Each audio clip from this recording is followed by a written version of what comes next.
Good afternoon, ladies and gentlemen, and welcome to AvalonBay Communities' fourth quarter 2025 earnings conference call. At this time, all participants are in a listen-only mode. Following the remarks by the company, we will conduct a question-and-answer session. You may enter the question-and-answer queue at any time during this call by pressing star 1. If your question has been answered or you wish to remove yourself from the queue, you may press star 2. If you are using a speakerphone, please lift the handset before asking your question. We ask that you refrain from typing and have your cell phones turned off during the question-and-answer session. Your host for today's conference call is Matthew Grover, Senior Director of Investor Relations. Mr. Grover, you may begin your conference call. Thank you, Operator, and welcome to AvalonBay Communities' fourth quarter 2025 earnings conference call. Before we begin, please note that forward-looking statements may be made during this discussion. There are a variety of risks and uncertainties associated with forward-looking statements, and actual results may differ materially. There is a discussion of these risks and uncertainties in yesterday afternoon's press release, as well as in the company's Form 10-K and Form 10-Q filed with the SEC. As usual, the press release does include an attachment with definitions and reconciliations of non-GAAP financial measures and other terms which may be used in today's discussion. The attachment is also available on our website at investors.avalonbay.com, and we encourage you to refer to this information during the review of our operating results and financial performance. And with that, I will turn the call over to Ben Schall, CEO and President of AvalonBay Communities, for his remarks. Ben? Thank you, Matt, and good afternoon, everyone. I'm joined today by Kevin O'Shea, our Chief Financial Officer, Sean Breslin, our Chief Operating Officer, and Matt Birnbaum, our Chief Investment Officer. Looking back on 2025, I want to begin by thanking our nearly 3,000 associates across AvalonBay for their dedication and commitment.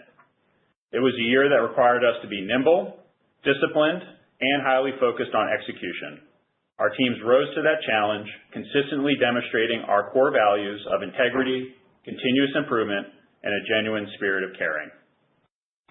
As summarized on slide 4, our operating results in 2025 reflect the quality of our portfolio, the proactive steps we've taken to optimize our portfolio's growth, and the strength of our operating teams.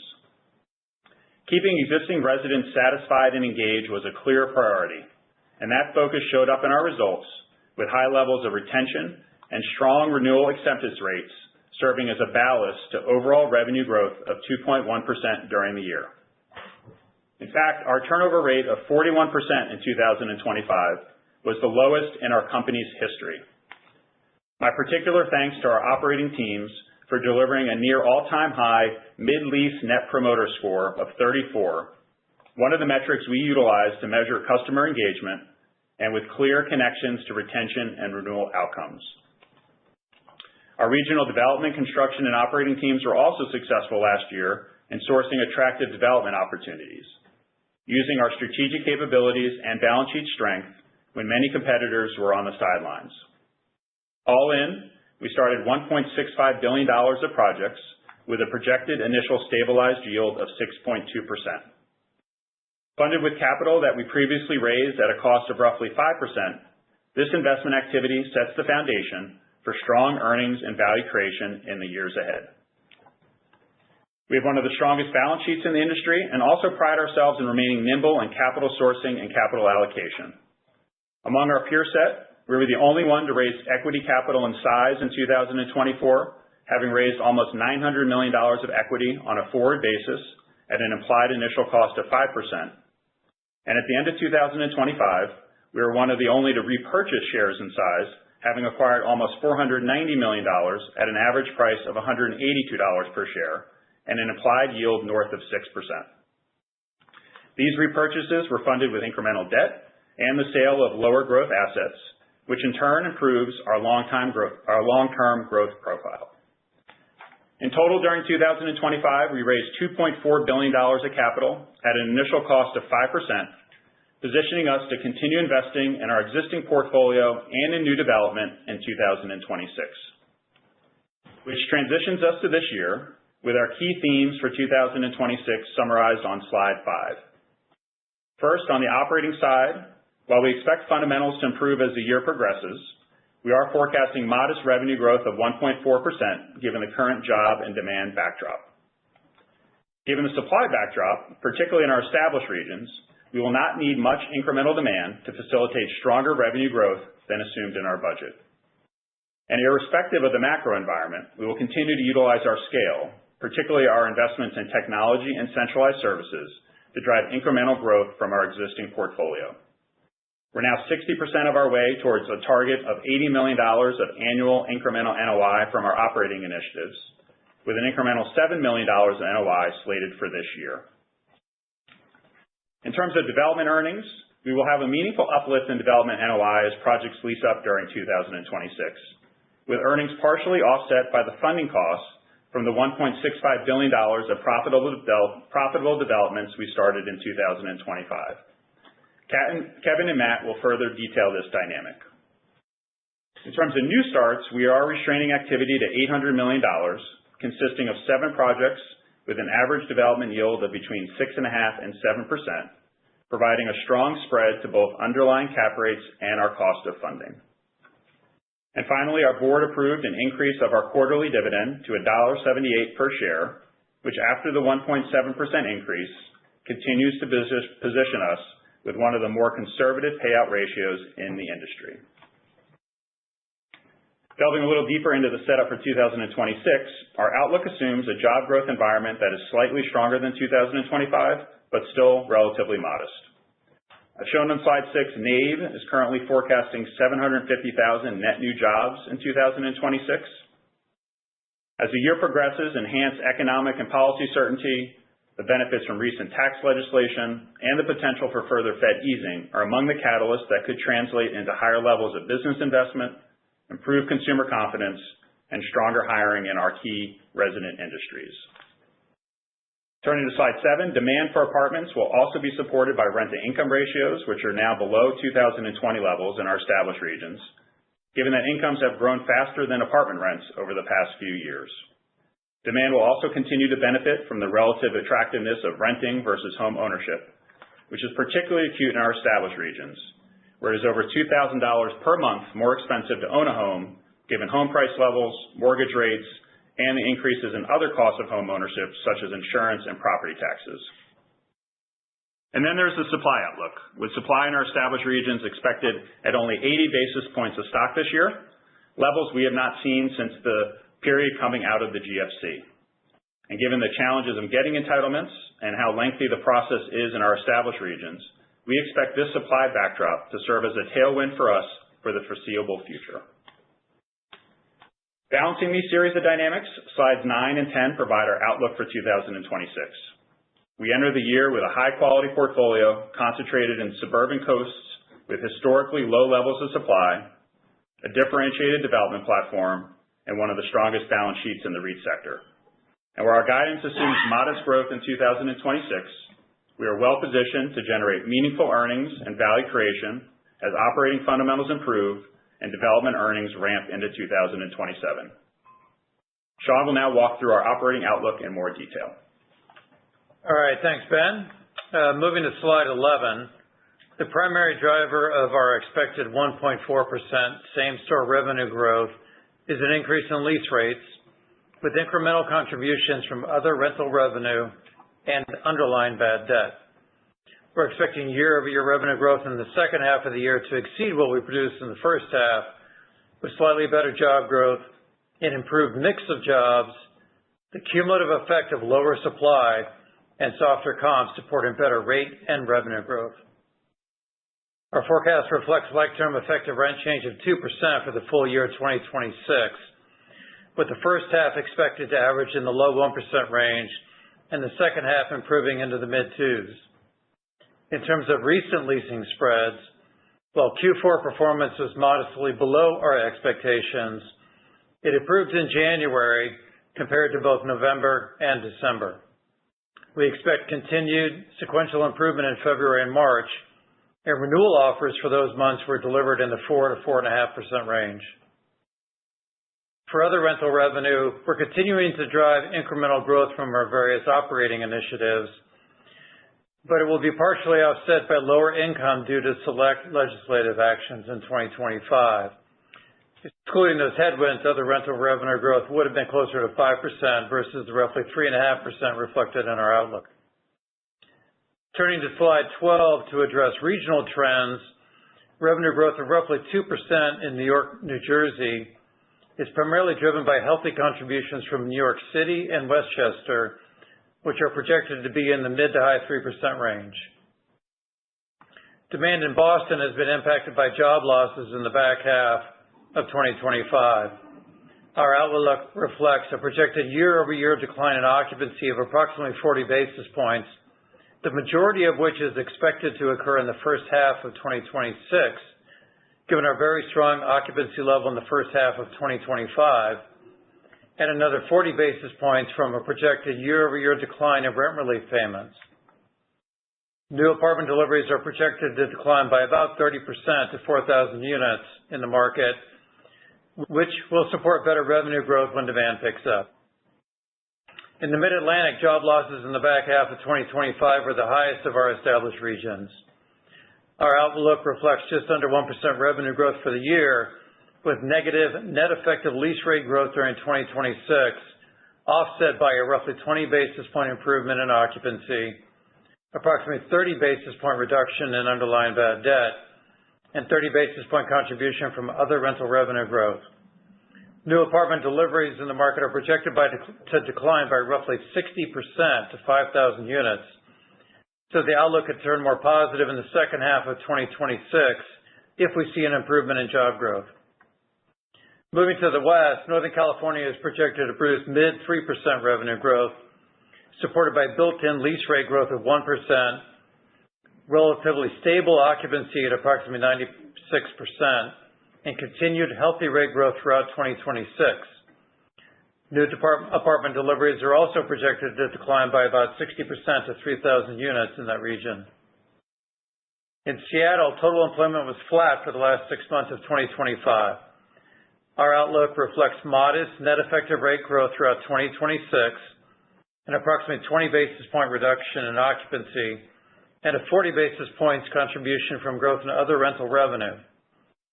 New unit deliveries are projected to decline by about 50% to 5,000 units, which will support improved performance as we move through the year. And in Southern California, our outlook reflects revenue growth in the mid-1% range, driven by stable occupancy and approximately 20 basis point contribution from lower bad debt, driven primarily by LA, and incremental effective rate growth projected primarily in Orange County and San Diego. Unit deliveries in the region are projected to decline by about 40% to 11,000 units, with the most meaningful declines projected to occur in the LA market. And lastly, in our expansion region, Southeast Florida will remain the strongest region with revenue growth of roughly 1.5%. Denver suffered from the combination of zero net job growth during 2025 and the delivery of approximately 16,000 new apartments. The outlook for 26 reflects a challenging environment with modest job growth and another 9,000 new units being delivered into the market. Built-in lease rate growth is -1%, and rents are projected to continue to decline throughout the year. And then moving to the outlook for operating expense growth on slide 13, we expect same-store operating expense growth of 3.8%, 130 basis points above our organic growth rate of 2.5%. In terms of the items projected to drive growth higher in 2026, the phase-out of property tax abatement programs will add roughly 70 basis points. In addition, we settled a very favorable property tax appeal in Q4 2025, which established a much lower assessment and led to a meaningful refund, but is creating a 50 basis point headwind for 2026. In addition, the net impact of operating initiatives is contributing about 10 basis points, as the added cost from our Avalon Connect offering is mostly offset by incremental labor efficiencies. And then in terms of the quarterly cadence of OPEX growth, we're expecting heavier growth in the first half of the year before it moderates in the second half, driven primarily by utilities, including the impact of credits received in the first half of 2025, benefits costs, and maintenance-related costs given our lighter spend in the first half of 2025. Now I'll turn it to Kevin to go deeper into our earnings outlook for the year. Thanks, Sean. Turning to slide 14, we show the building blocks of our 2026 core FFO per share. For internal growth, our guidance reflects a projected 4-cent increase from same-store NOI, partially offset by a 3-cent decrease from overhead, management fees, and JV income. For external growth, there are a few components. We expect a 10-cent increase from net development earnings, which I'll discuss further on the next slide, as well as a 7-cent increase from our structured investment program and 2025 share repurchases, which consists of 2 cents from our SIP program and 5 cents from our recent buyback activity in 2025. These sources of external earnings growth are offset by a 7-cent decrease from refinancing activity across 2025 and 2026, and a 10-cent decrease from transaction activity. Here I'd emphasize that our recent elevated transaction activity and associated impact on earnings reflects our having acted on some unique opportunities last year, including the timely sale of a portfolio of assets in a challenged submarket of Washington, D.C., and acquisition of a tailored portfolio of communities at a very attractive cost basis in Texas. We don't execute meaningful trades of that nature very frequently, but we do take advantage of them when opportunities arise. Of this 10 cents in earnings headwinds from transaction activity, 6 cents is timing related, driven primarily by the impact of selling assets in late 2025 and in early 2026. And the remaining 4 cents is the result of selling slightly higher cap rate assets, including in D.C., in order to better position the portfolio for stronger growth over time. Turning to slide 15, development is expected to contribute 10 cents or 90 basis points to earnings growth this year. This is lower than is typical for us and is driven by 2 factors. First, due to lower completions and ramping starts last year, the proportion of communities generating development NOI as a percentage of the total development underway is lower than normal. This is reflected in 33 cents of expected earnings growth from our 2026 development communities, as well as a handful of other communities that stabilized in 2025 and are now in our other stabilized bucket. And it compares to incremental funding costs of 33 cents attributable to the 26 communities that are under construction today, as shown on attachment 9 of our earnings release, and 8 communities that are expected to start construction in 2026. The second factor relates to a projected $340 million increase in construction in progress, or CIP, from 2025 to 2026. This temporarily dampens earnings growth in 2026 because our 5% initial funding cost exceeds our required capitalized interest rate under GAAP during construction, which is currently 3.7%.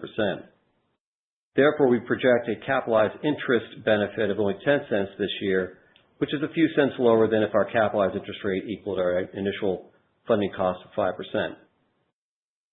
Nevertheless, our decision to lean into accretive development does set the stage for further outsized earnings growth in 2027 and beyond, as current development projects are completed and stabilize at yields in excess of 6%, and accretion steps up, which Matt will discuss more fully. Exactly. Thanks, Kevin. As shown in the chart on the left on slide 16, we started $2.7 billion in new development over the past 2 years at yields 110 to 130 basis points higher than the cost of capital sourced to fund those new projects, and we expect an even wider spread on the $800 million in starts we're planning for 2026. Because our development activity can vary substantially from year to year in response to market opportunities and capital markets conditions, the flow-through of this activity to earnings can also vary in any given year. The majority of the earnings benefit is realized once all those new apartments are occupied. And as shown in the middle chart on this slide, we are still early in this ramp-up in 2026, with occupancies growing from 1,812 homes in 25 to roughly 3,175 homes this year. We expect that to grow further still to over 4,100 occupancies in 2027. As you can see on the chart on the right, this translates into $47 million of development NOI this year and an incremental $75 million of additional NOI next year. Slide 17 takes a closer look at the expected 2026 lease-up activity, over 90% of which is coming from 11 communities, including 8 where we have already achieved first occupancy and have active leasing underway, and another 3 set to open in Q1 or Q2. All of these assets are in suburban submarkets, and more than half of the occupancies are coming from the New York, New Jersey region and South Florida, 2 of our most stable regions with above average expected same-store performance for the year. In addition to the earnings boost we expect from these communities in 26 and 27, we're excited about their long-term positioning for future cash flow growth as brand new assets built and designed by us to respond to future demographic trends. We are including more larger format homes designed for working from home in our unit mix, including 8 communities with a BTR component, and many feature excellent infill locations walkable to nearby retail. And with that, we're ready to open up the line for questions. Thank you. We will now be conducting a question and answer session. We ask that you kindly limit yourselves with 2 questions only. As a reminder, if you would like to ask a question, please press star 1 on your telephone keypad. A confirmation tone will indicate your line is in the question queue. You may press star 2 if you would like to remove your question from the queue. For participants using speaker equipment, it may be necessary to pick up your handset before pressing the star keys. Our first question comes from the line of Eric Wolfe with Citi. You may proceed with your question. Hey, good afternoon. Thanks for taking my questions. You mentioned that renewals are going out in the 4 to 4.5% range. I guess first, could you talk about whether you expect to achieve 4 to 4.5% on these renewals, or the take rate will be lower? And then second, what changed between now and the 2.5% you achieved on renewals in January? It just feels like there's been a bit of a jump over the last month or two, and just wondering what caused that. Yeah, Eric, I'd like to talk a little bit about how we see the rent change forecast playing out throughout the year. But to your specific question, what I indicated in my prepared remarks is that the renewal offers for February and March were out in the 4 to 4.5% range. As you probably know, they always settle at something less than that. The historical range, the settlement is probably 100 to 125 basis points of dilution or something like that, depending on the market environment. But that's what's happening with the renewal offers and where you think they might settle.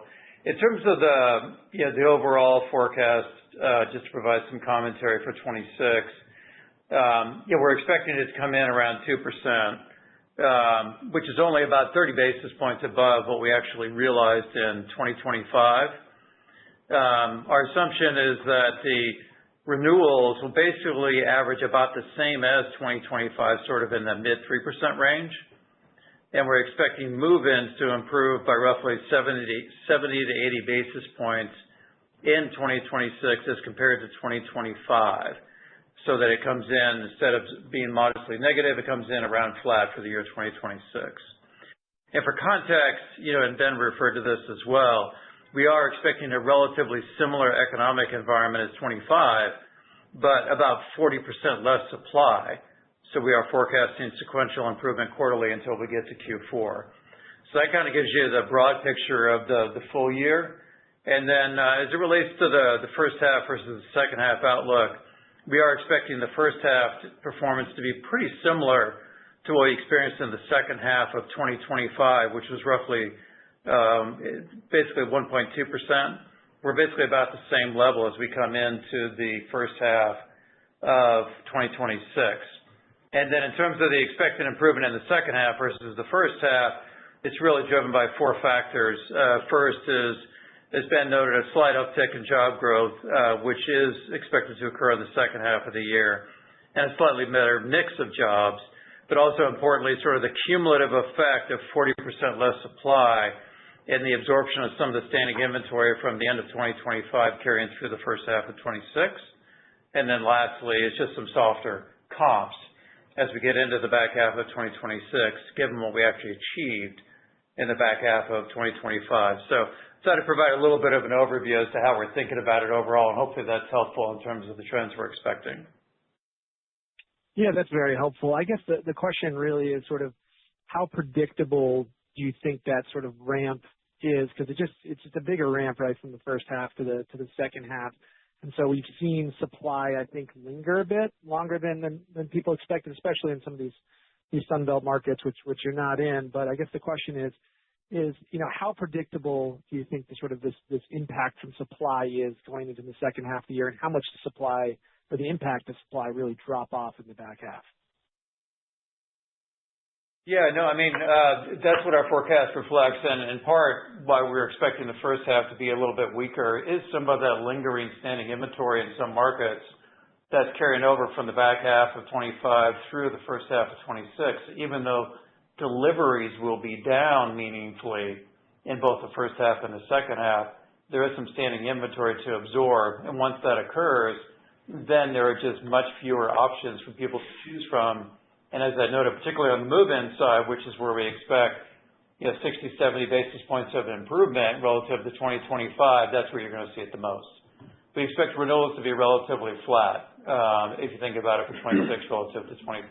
So I think that's, in terms of our confidence in that, that's what our models reflect at this point in time. And certainly we'll be able to update you as we go through the year, but that's part of the reason why we look at it that way in terms of first half versus second half. Got it. And then Eric, on the demand side, just to give you some more color there, we're not assuming a huge pickup in terms of job growth this year. If you look at the NABE figures, ended the year at roughly 20,000 jobs per month. That is a similar place as we come into 2026, and then builds into the range of 70 to 75,000 jobs as we get into the back half of 2026. Thank you.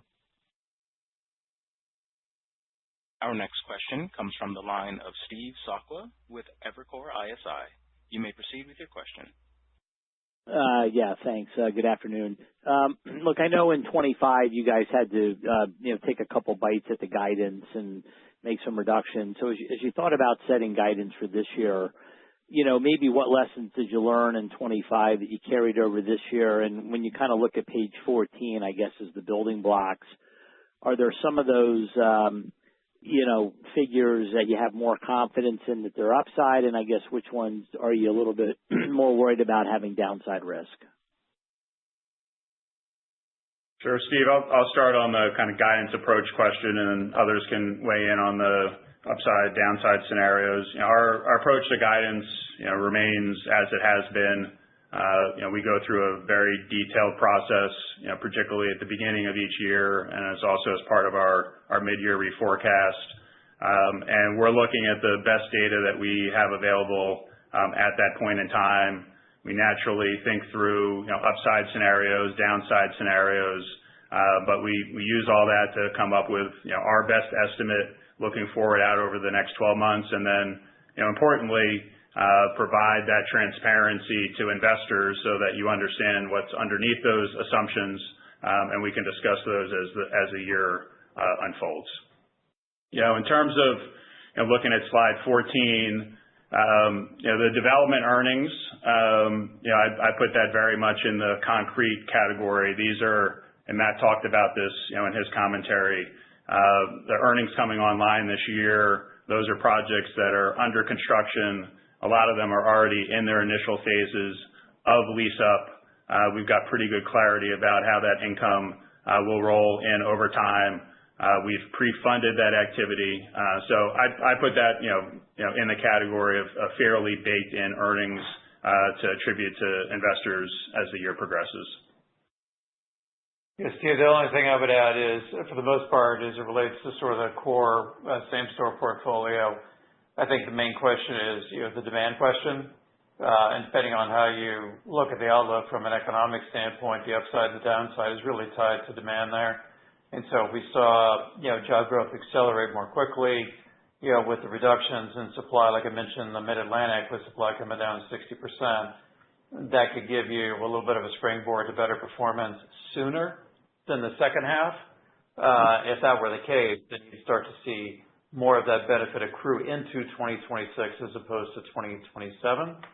And obviously the downside scenarios, if we saw a significant weakening in the environment from where we are today, then that would be sort of your downside case. Okay, thanks. And then I guess follow up on the development, maybe just for Matt. I know you guys kind of cut the starts number in half this year, and you sort of raised the hurdle rate a bit. Is the reduction more a function of enough deals don't pencil at that 6.5 to 7, or was it more of a conscious decision to just say, hey, given the choppy environment, we just don't want to start, $1.5 billion of projects, even if they make the hurdle, just given the uncertainty in the environment today? Yeah, hey, Steve, it's Matt. It's a little bit of both. I mean, we look at it very much, it starts bottom up. Where are the deals? What's going on in our pipeline? And, how big is that opportunity set? And then there is a top-down piece as well, which is, does that align with kind of our funding capacity and cost? So usually, particularly now that we have this DFP, the Developer Funding Program, we can see our AvalonBay starts coming, a year or two in advance, or 4 years in advance in some cases because of the entitlement process. But then we also have the ability to fund other developers through our Developer Funding Program. Those deals come more quickly, and so the last couple of years, our starts list has included both deals we know about in our pipeline and a kind of an allowance for quick start business, which could be DFP, or it could be in this environment deals that other developers, just can't get capitalized and have given up on and are now willing to sell, sometimes selling the land at a loss. We've done a few of those deals too. So a lot of it is just, we're going into the year expecting less of that quick start business to underwrite. And then some of it is, we are looking at demanding higher yields, and, we are seeing that. So some of that's in the geographic mix as well. The starts we plan this year are much more heavily weighted to our established East Coast regions. Last year, it was maybe 40% West Coast, 40% expansion, 20% established East. This year, it's like, 70, 80% established East and a little bit of expansion, and really nothing on the West Coast. So, and those regions tend to have higher yields.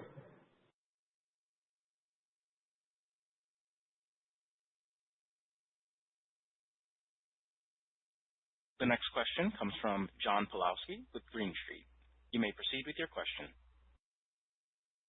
Thanks. Matt, I want to continue that conversation.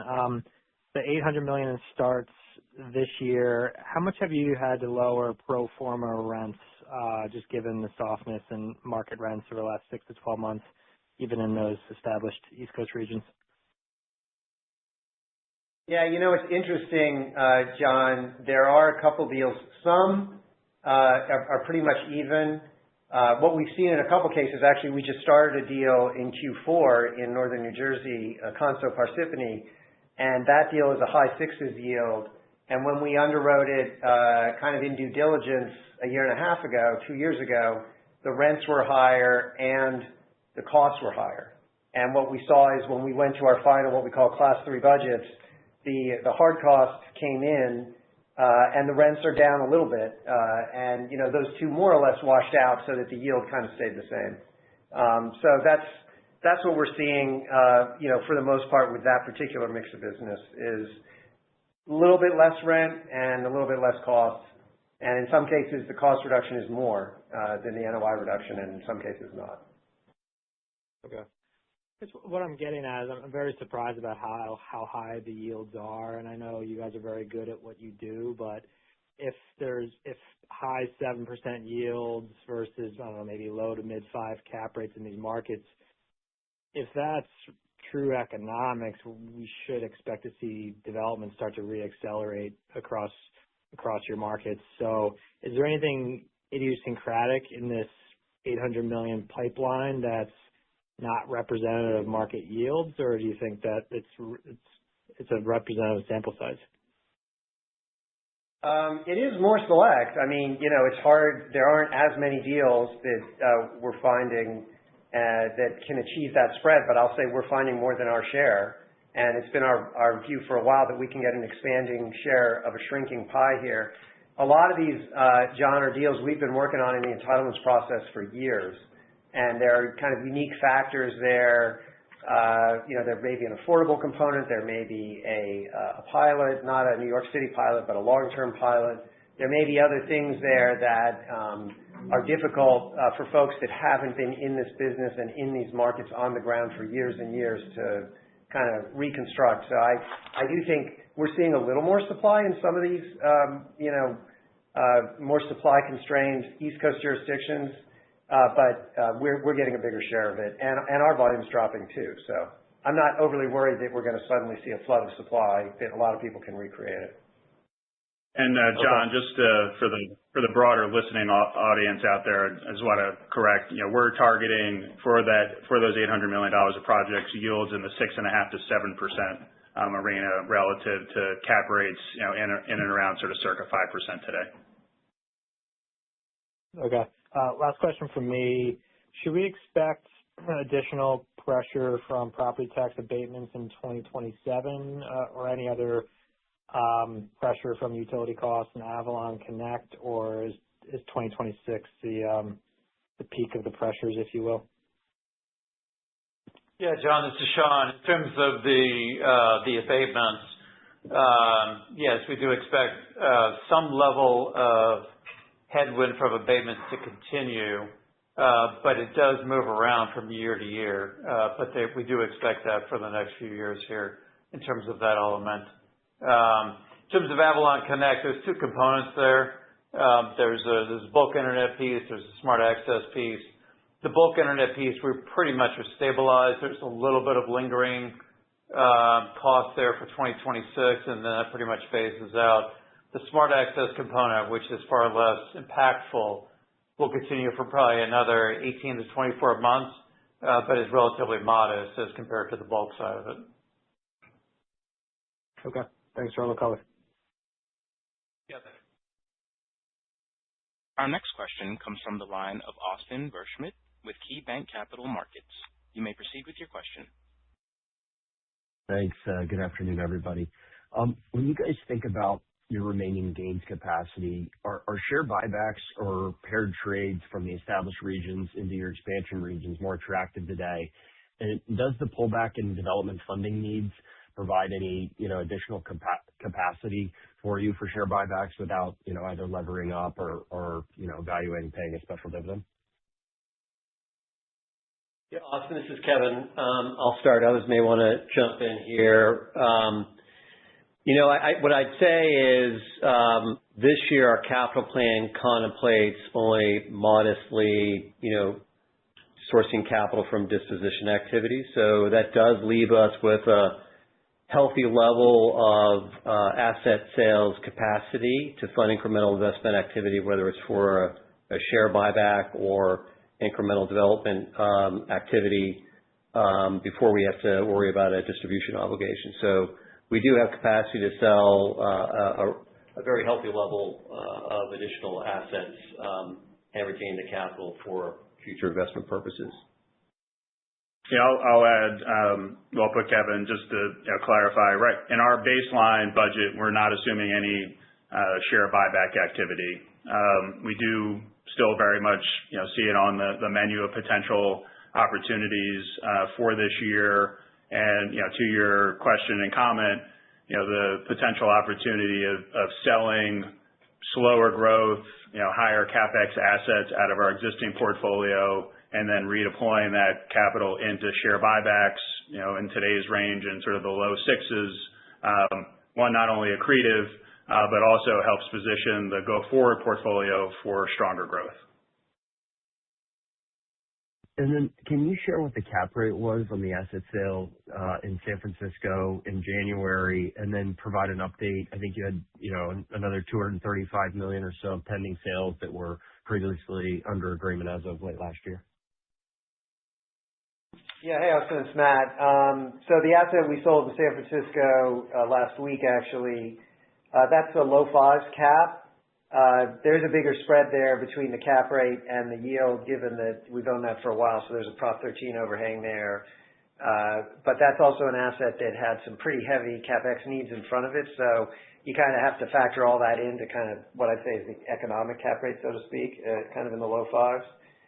The ones that we have a couple others either in the market or working that are, some are a little bit higher than that in terms of the economic cap rate, some are a little bit lower. We'll see where they clear the market. We have at least one more that we expect to close here this month. It's probably around the same kind of low fives cap rate, a little bit less of a spread there, so the yield is probably not as high as at Sunset Towers. And then, we have a couple others in the market working where, we'll see there. It really varies a lot based on what market you're selling into. And I will say this, everything we have either planned for sale this year or currently in the market are all older high-rise assets, and most of them are in urban jurisdictions. So they are very much aligned with our longer-term portfolio goals. Yeah, Austin, one thing I'd add on that San Francisco asset specifically is that's a 50-plus year old high-rise asset with some heavy capex subject to rent control. So it's a little bit of an outlier for our portfolio, not necessarily representative of the rest of the assets that we own in the city. Okay. All very helpful. Thanks for the time. Our next question comes from the line of Jana Galan with Bank of America. You may proceed with your question. Hi, thank you for taking my question. Following up on the renewal rates in the fourth quarter in January, were there any specific markets that kind of drove the decline versus the third quarter? I know you mentioned layoffs in Boston. I'm just curious if there's any markets where you were willing to, maybe negotiate a little bit more to protect occupancy. Yeah, good question. It's Sean. I would say in general, what we see is a little bit of moderation in Q4 because seasonally you're seeing the asking rents for move-ins come down, and there is a correlation between the renewal rates you can achieve and what, think about it, what people see on the website for the deal down the street. So as you had softer move-ins, and usually a little bit softer in Q4 this past year, you see it trend down. So it was more broad-based than individual. I would say the markets where we probably negotiated more are some of the softer markets that I mentioned earlier in terms of the Mid-Atlantic, as an example, Boston, and then Denver, probably the outliers to the weaker side as compared to the average. Thank you. Yep. The next question comes from the line of Jamie Feldman with Wells Fargo. You may proceed. Great. Thanks for taking the question. Can you talk more about the other income drag from the legislative activity last year? And then also, I guess along those lines, it's a midterm election year. Affordability is a hot topic. Any other initiatives you guys are watching closely? I know there's a Massachusetts potential ballot initiative.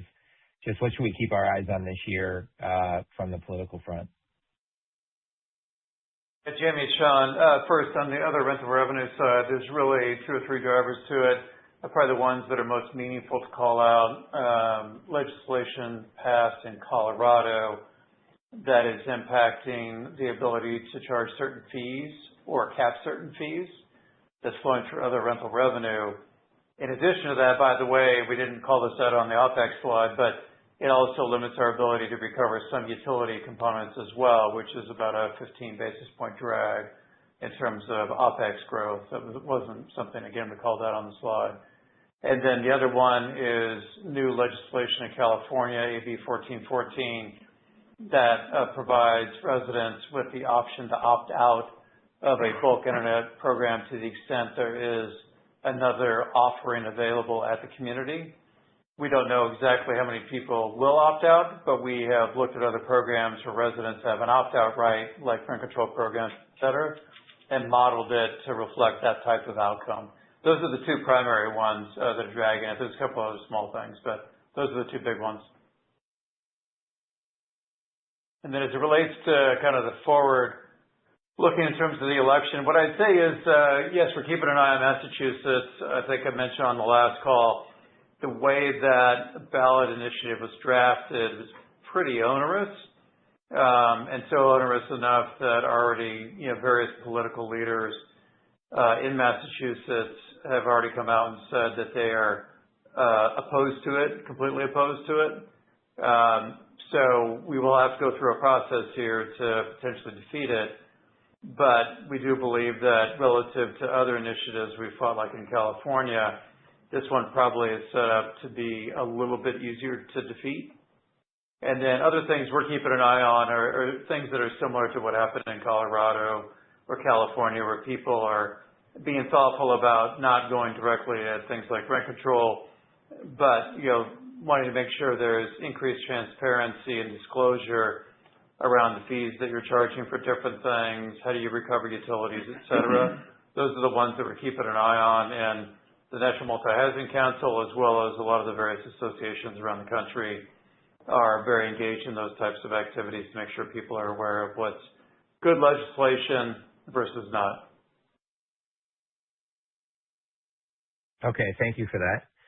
And then I guess just going back to the comments on New Jersey, I think you had mentioned, rents are lower, but costs are lower on new developments. You've got a decent amount of lease up in those markets, and I think your latest start is also in New Jersey, and then your stats over the year are on the weaker side of your markets. Can you just give more color on your expectations, both on the lease up side, timing of getting those projects done, and even the new start?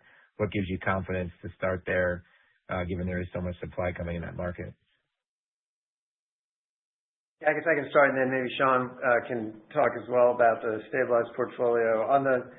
There's not necessarily that much supply coming there, maybe a little more than what we've seen in the past, but it is still one of our strongest markets, and it's not as strong this year as New York City, but it tends to be within New York City's orbit, obviously, particularly northern New Jersey. So our lease-ups there are doing fine. They're generally tracking on plan, and in general, our lease-ups actually picked up a little bit here. We saw in Q4, across our whole lease-up book, which includes 3 or 4 in New Jersey, average leases in Q4, which is slow quarter, was about 20, and in January, we actually did 26. Across the 9 deals or 8 deals, 7 deals, whatever we have in lease up. So, we're continuing to get good traction. We basically will price to get the communities full before we have our first renewal. So typically within a year to 15 months. And, we'll kind of adjust the pricing as needed to meet the pace that we're looking to meet. What we are seeing is, like last year we had a completion in New Jersey that finished I think 20 or 30 basis points above pro forma. That's what we've seen in general over the last couple of years. I'd say where we are today, the deals that we have currently in lease up, they're tracking on pro forma. So not necessarily beating pro forma anymore, but we still feel good that the initial spread that we underwrote is holding. Yeah, Jamie, just in terms of the specific deals, we had 3 deals with lease up activity through Q4 into January. So through Q4, kind of average monthly pace was around 20 a month. When you get into January, the 3 deals, Avalon Parsippany did 32, West Windsor did 20, Avalon Wayne did 24, which are pretty good numbers in January, where it was also pretty darn cold. So those are pretty good numbers in our view, above what we would have expected in January, frankly. Okay, that's good to hear. It's better to be indoors than outdoors, I guess, leasing space. Thank you very much. Very true. The next question comes from the line of Rich Hightower with Barclays. Please proceed. Hey, good afternoon, guys. Curious if you can give us an update on your views around, the DC market and surrounding markets and the DOGE impact. I think, maybe it was a little bit understated as of a quarter ago. So where do we sit today with that? Yeah, Rich, it's Sean. I can start and then others can add if needed. I mean, the fundamental issue has been you have lots of jobs. If you look at the last 6 months actual, with the data trued up and everything, we lost about 60,000 jobs across the Mid-Atlantic. That's the primary driver of the softness. I think the question that people have asked, and there's not a 100% clear answer, is there more to come or not? When we were talking about this earlier in 2025, back in Q2 and even Q3, the data was certainly lagging, and it takes time for it to filter through. So, we think we got 25 relatively, captured, but there could be another revision here soon, but we'll have a good feel for that. I think the way to think about the Mid-Atlantic is obviously the impact of that has been meaningful in terms of demand in the market.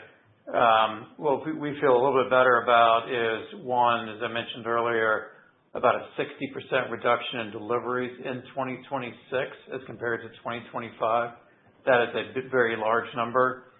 So if we start to see at least some stabilization from the federal government and other major employers, or even some modest growth, without that kind of supply, particularly as we get to the back half of the year, things should start to look better.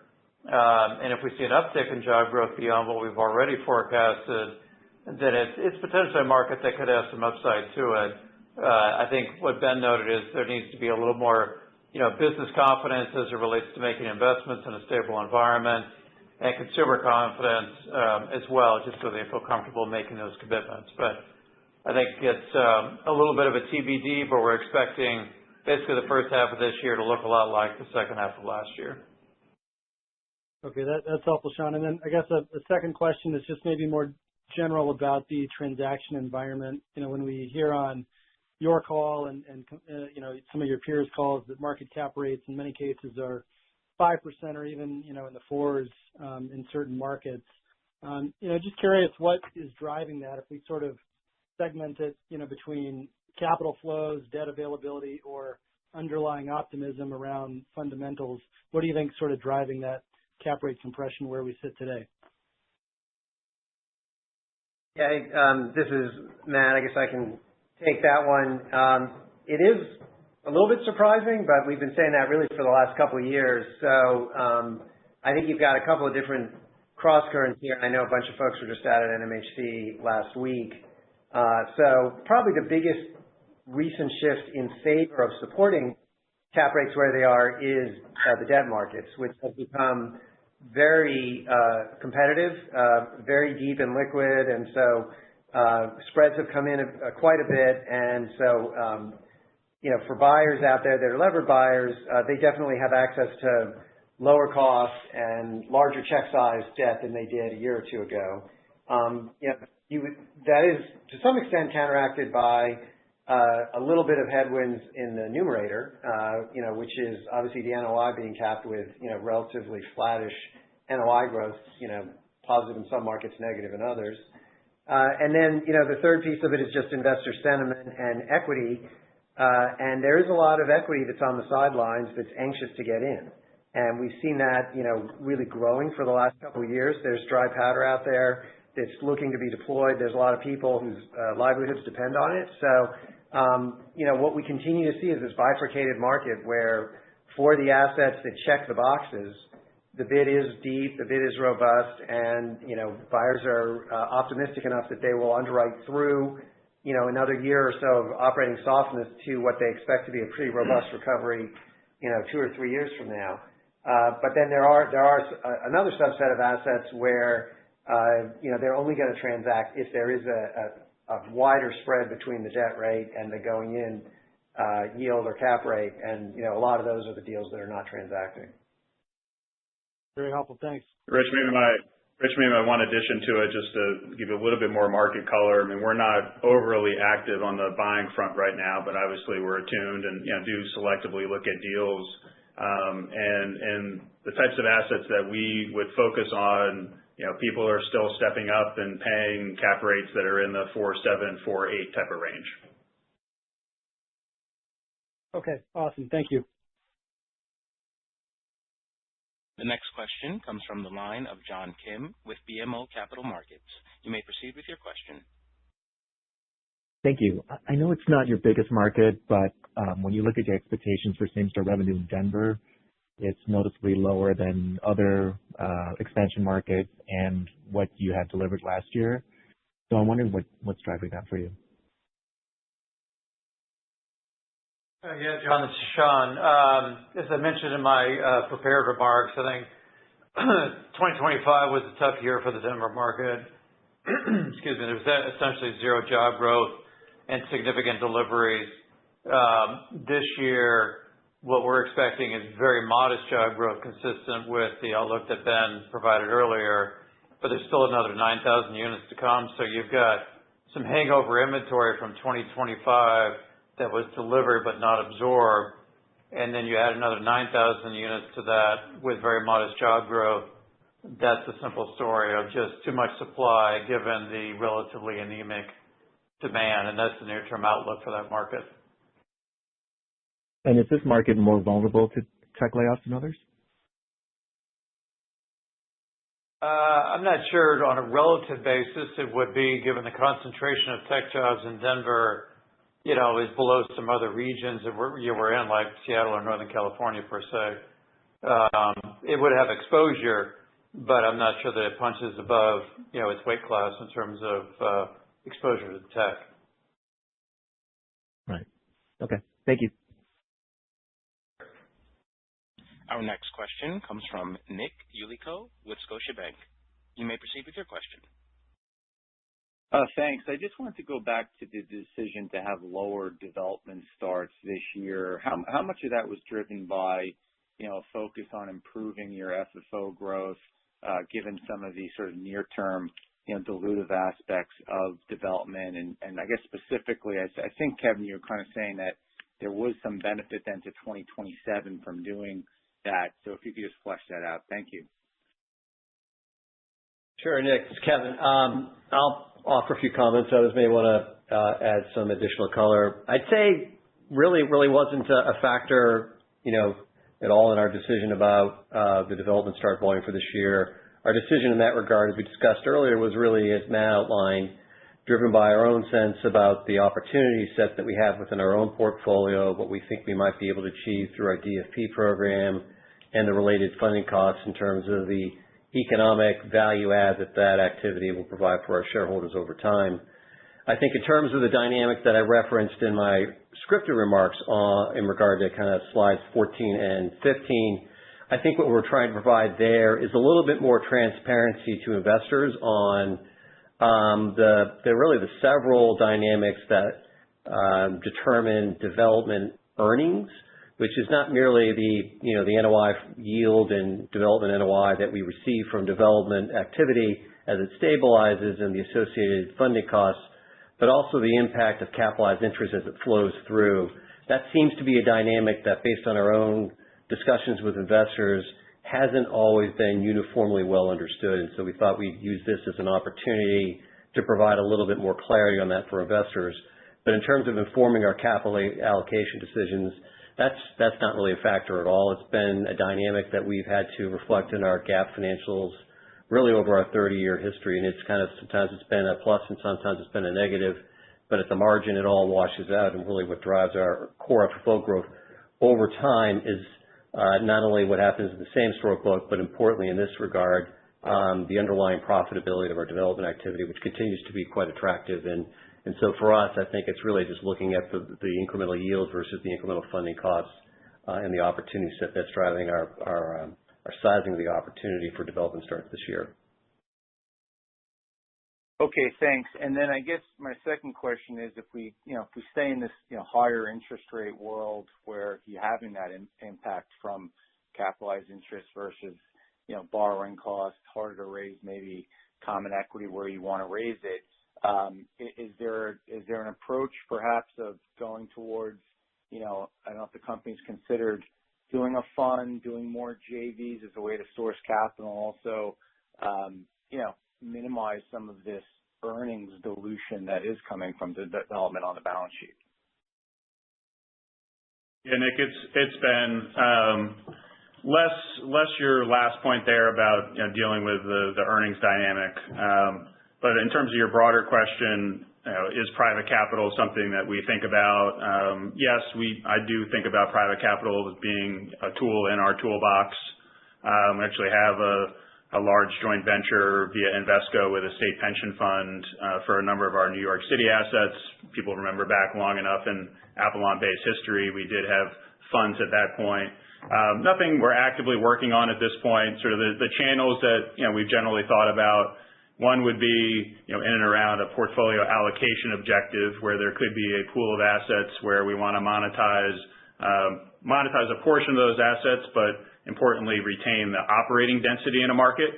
Those could be a pool that we look to put into a joint venture or a private capital vehicle. And the second, bucket would be in and around external growth, right? As we think about funding potentially a larger pie of activity, with capital that's in addition to our mothership capital.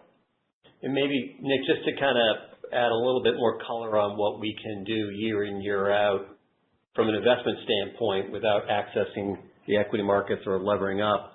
the way we tend to think about our capacity is in terms of what we describe as a leverage neutral funding capacity through the sum of free cash flow, leveraged EBITDA growth, and asset sales before we hit our distribution obligation.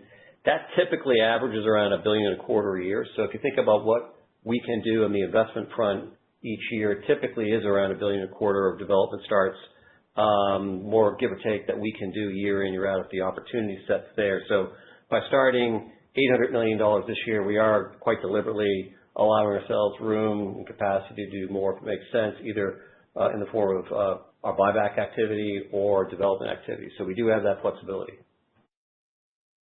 Okay, thanks, guys. Appreciate it. Our next question comes from the line of Anthony Paolone with J.P. Morgan. You may proceed with your question. Great, thanks. First question relates to just the series of initiatives and announcements coming out of the White House to prompt more for-sale housing activity, it seems. Any of those that you think might have teeth or that you're watching more closely in terms of it impacting your portfolio, potentially prompting move-outs or having implications back on rents? Something we're monitoring, watching, but the short answer to your question is no. Really, our focus, at the national and federal level, is working with trade associations like NMHC to support supply-based solutions. We very much see ourselves as a creator of housing. Most of our developments, we provide 20 to 30% affordable housing as part of that. That typically comes with the approval requirements. So finding ways that we both individually at AvalonBay and as an industry can help support further supply is where we've been focusing our efforts. Okay. And just second one, can you give us bad debts in 4Q and 25, and then also what's in your guidance for 26? Yeah, Tony, happy to do that. Essentially, where we ended up is right. You said fourth quarter specifically? Yeah, 4Q. Just to kind of get 4Q and then the full year in order to get some sense as to what 26 is and whether that's a headwind, tailwind. Okay, gotcha. Yeah. So at a high level, so basically for 2025, we ended at 1.6. Our forecast is 1.4% for 2026. As it relates to the fourth quarter, which is normally a slightly higher quarter than average, that came in at like 1.63. Okay, thank you. Yep. Our next question comes from the line of Haendel St. Juste with Mizuho Securities. Please proceed with your question. Hey, guys. Thanks for taking my questions. Two quick ones here. So first, wanted a little bit of color on San Francisco, Seattle. Maybe you could talk a bit more about your expectations for tech employment growth there near term.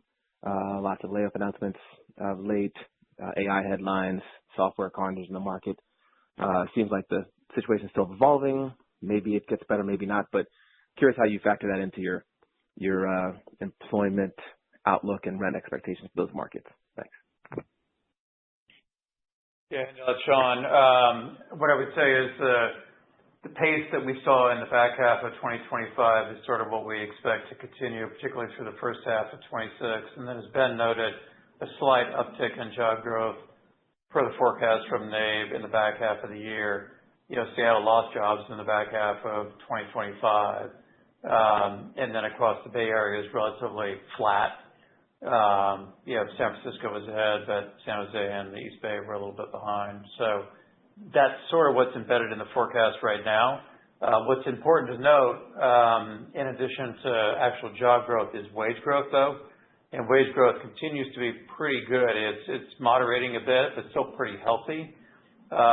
Certainly healthier than, what you might expect that's implied by our move-in rent change, but it's probably more consistent with what you would expect on the renewal side. So that's a key component that we monitor to make sure that existing resident capacity is there to pay higher rents. That's good color. Appreciate that. One more, if I would. It sounds like one of the messages from this call is this year is a bit of a transition year. The setup for next year looks more exciting, at least at this point. You mentioned inflection in your rent into the back half of the year, more development contribution. So I guess for overall fair assessment, is that a fair assessment? And would you say, or how excited are you about the earnings reflection potential for the portfolio into 27? And then maybe some comments on the Sun Belt expansion markets, how you expect those to play out over the course of this year and next year. Thanks. All right, there's a lot in there. I'll comment on part of it, and just given time, we can circle back with you, Handel.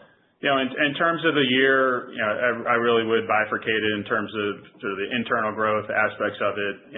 The operating fundamentals, are softer than we expected 6 months ago.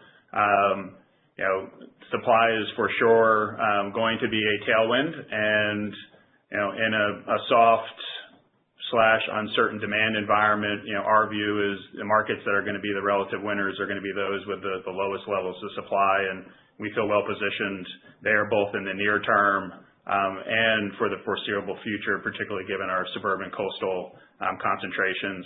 And then on the external growth side, yes, I mean, we consciously did provide more visibility to investors in our presentation about the ramping of activity, both development NOI and development earnings, as we progress through 2026 and 2027, and that was intentional.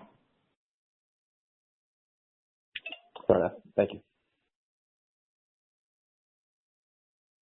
Before we move on to our next question, as a final reminder, if you'd like to enter the queue for a question, please press *1 on your telephone keypad. Our next question comes from the line of Michael Goldsmith with UBS. Please proceed with your question. Good afternoon. Thanks a lot for taking my question. Can you kind of provide a breakdown of the performance between urban and suburban, and just does that vary by the East Coast, West Coast, and the Sun Belt markets? Thanks.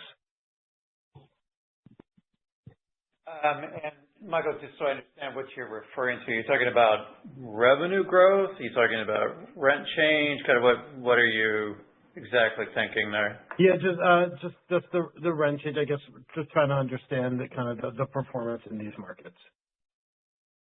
Yeah, what I can tell you in terms of, I'll call it sub-market type for rent change, for the last couple of quarters, the urban portfolio has outperformed our suburban portfolio. One thing you have to keep in mind in that regard is it doesn't mean in absolute sense that those markets are healthier. You have to look at each one, because in some cases, what's inflating that rent change in some of the urban submarkets is that they are less bad than they were a year ago. Concessions for 3 months, another 2 months, that's an 8% effective rent change right there. So I would just keep that in mind as you think about it. So some markets are pretty healthy. San Francisco's looking very healthy. Some of that is concession driven, but it's also good lease rate growth. New York City is quite positive, but then there are places probably like Seattle where it's still pretty soft, but concessions aren't as bad as they used to be. So just keep that in mind. Got it. Thanks for that. And my follow-up question is, starts in the fourth quarter included a Canzo and a townhome community. So could there be more opportunities in these types that may be a competitive advantage for AvalonBay over other builders? Yeah, it's Matt. I would say yes. I appreciate the call out there. We do, in our 26 starts, we do have another townhome BTR community planned, and we do have another Conso planned. So we have a wider variety of product offering to the market than what a typical merchant builder would provide. And as I mentioned in my opening remarks, we are trying to build to where we think future demand is headed, and also access some of those maybe underappreciated niches, which also gets a little bit at an earlier question about, kind of how are we able to generate yields higher than maybe others, and, that's all part of it. Thank you very much. Good luck in 2026. Thanks. Our next question comes from the line of Alex Kim with Zelman & Associates. You may proceed. Hey guys, thanks for taking my question. Just piggybacking quickly off of that last one, you highlighted BTR as a strategic growth channel. Just curious if you could provide more color on some of the yield differentials between townhome product versus traditional multifamily, and then how do operating metrics like rent growth, turnover, occupancy compare? Hey, it's Matt. I can speak to that a little bit, and Sean may want to as well. It's really too early to tell kind of longer term. I don't think the product's been around there long enough. We have a subset of our portfolio that's rental townhomes that we've had for quite a while, and those have generally tended to perform as well as, or maybe slightly better than, the communities to which they're attached. We have a number of communities where we might have 20, 30, 40 townhomes and 200, 300 flats. We have a few that are 100% townhome, but it does open up additional sites, and it also, we believe, is aligned for future growth better. One of the things we've said, going all the way back to our investor day, is in some ways we feel like our portfolio is better positioned for the next decade's worth of demand than the last decade's worth of demand. So there's not a whole lot of long-term history yet. The yields are kind of similar. The expense profile is different. It's less at the community level, more at the individual home level, if you've got an actual dedicated BTR community. But, we do think that it is a niche which is kind of where the puck is headed in terms of future demand. And so we are very consciously trying to increase the proportion of our portfolio that will access that demand. They do tend to be older residents that do tend to stay longer, and over time that should drive greater profitability. Got it. Thanks for the time. Our next question comes from Alexander Goldfarb with Piper Sandler. You may proceed. Hey, thank you, and good afternoon. Kevin, just a question for you on your commercial paper program. Traditionally, you guys have kept your credit line balance at zero.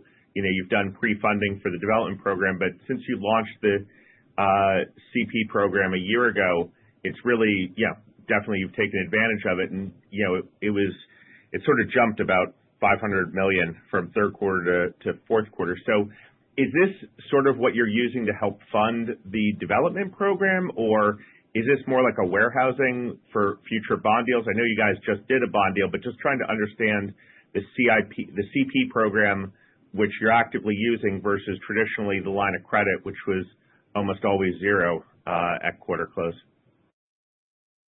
Sure. Thanks, Alex. So it's Kevin.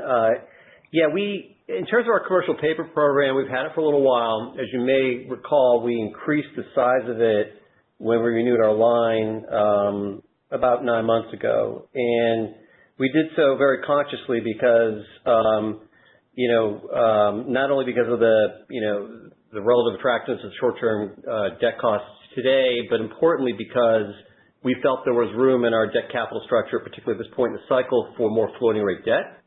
And our other floating rate debt in our capital structure has slowly winnowed down to about $400 million to where it is today.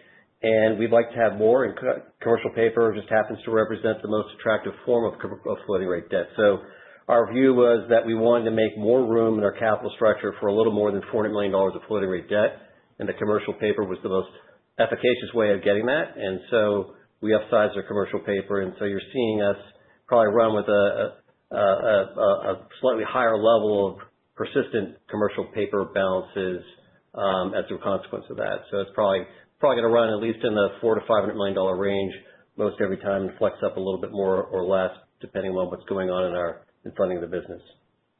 Okay, and then the second question is on stock buybacks versus development. I think, on our numbers, we have you trading at sort of a high fives implied cap, and you spoke about sort of low sixes, on a development yield basis.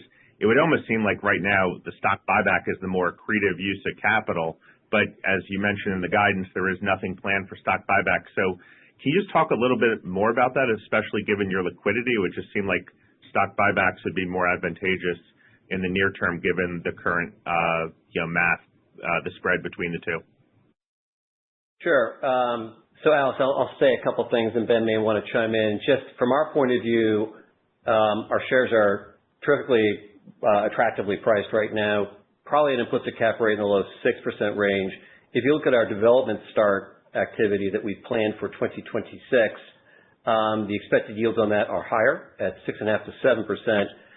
So for us, the opportunity development or buyback activity isn't necessarily binary for us. We can do both, and as you saw last year, we did exactly that.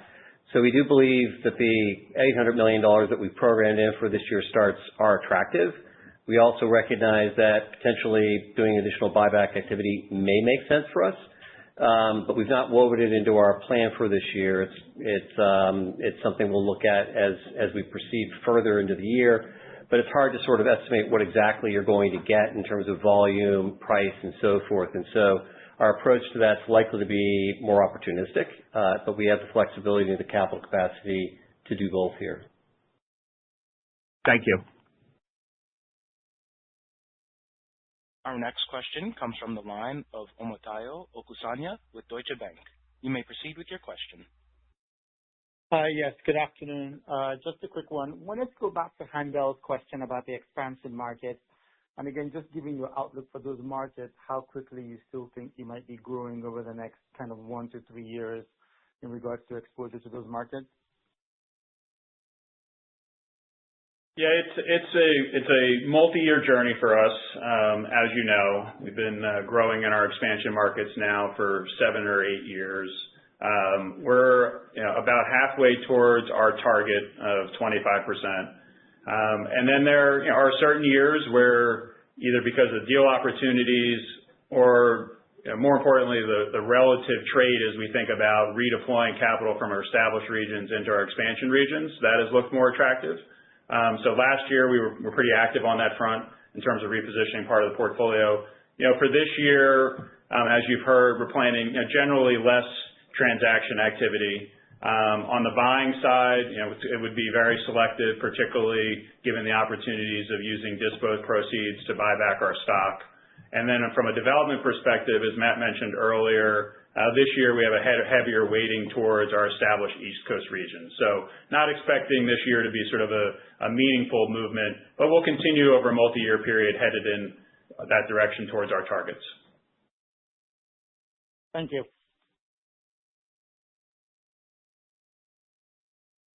As there are no further questions at this time, this now concludes our question and answer session.